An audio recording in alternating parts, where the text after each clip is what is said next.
Okay, so this video is all about the creative process. I'm going to be starting a graphic design project right from the beginning of what I have in my sketchbook here, all the way through what I would have in the computer programs that I'm going to be doing. I'm going to be turning a lot of this work right here into vector illustration, maybe including this as well, and also some of the other finer details that tie a lot of the more graphic, nicer to look at images into something more meaningful.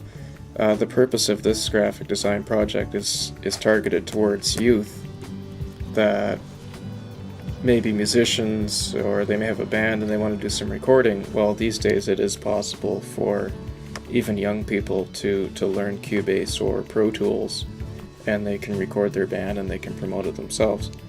So a friend of mine has a son who's about 14 or 15, and he's actually going into high school. Their band already played a show, they have their own instruments, they're doing really well for themselves, so they should have the ability to learn Cubase or Pro Tools, and they can market and promote themselves. So I use them as models in the design that I'm doing. So, speaking of graphic design, there's one thing I really hate about graphic design these days is every contemporary designer that graduates in the past few years has to put in all of this swirly shit. And the reason why they do that is because they only learn about 3 different graphic design movements. There's Bauhaus, there's Art Nouveau, and Art Deco. And I'm pretty sure it's Art Nouveau that has this Victorian floral swirly shit, and they have to throw that in. It's useless. It takes away the empty space of a typical design. But what I thought is I would take some of that and put in the same sort of thing, and I would have like these shapes coming out of the amp here.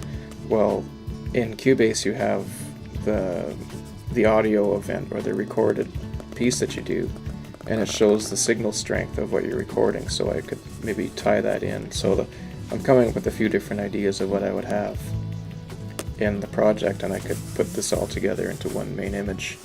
But another thing that I have to have here is a little bit more of the technical stuff. So I have this mixer here, which is part of what you'd have in Cubase. This diagram here shows that you would need 4 condenser microphones to record the drums, as you can see right here. You'd have 2 overhead mics, this would be left and right, and you also have number 3 for the kick drum and number 4 for the snare. So further along in the diagram here, you would have your mixer, and then you would have left and right, number 3 and number 4. So somehow in this graphic design piece I would have to take all of that information and put it together. I have the drums there that I just downloaded from a stock photo site or whatever, and I had to turn this into a vector illustration so that I could take these different pieces here and move them around, and I may have a background of some of the different images and diagrams that you'd have in Cubase. And I didn't want to Photoshop everything, so I had to make it simplified in a way. And I mentioned a little bit before how these young guys, my friend's son and his friends, have this band. So I use them as models here, and here's our vocalist. I'm right in the middle of doing some different work here to make the graphics look a little bit nicer. You can see there's some pretty sharp lines and sharp objects around his shirt and stuff like that, and I want to change the colors, maybe lighten some things up or make them darker so they stand out and they're a little bit more three-dimensional, or some objects come out closer and things like that. And so that's turning it okay. And what I'm working with right now is here's style here. Here's my friend's son, he plays the guitar. How I would do the vector illustrations, have the picture in the background, and I can trace over different areas, like I can outline his fingers and drag the color into into the shape. And right here you can see I'm working on the fretboard. It's a little bit out of focus here. The blue outline is what I'm tracing around and then dropping in the color there to make the shape. Those are the strings right here. And there's part of the fretboard that I have to drag into place.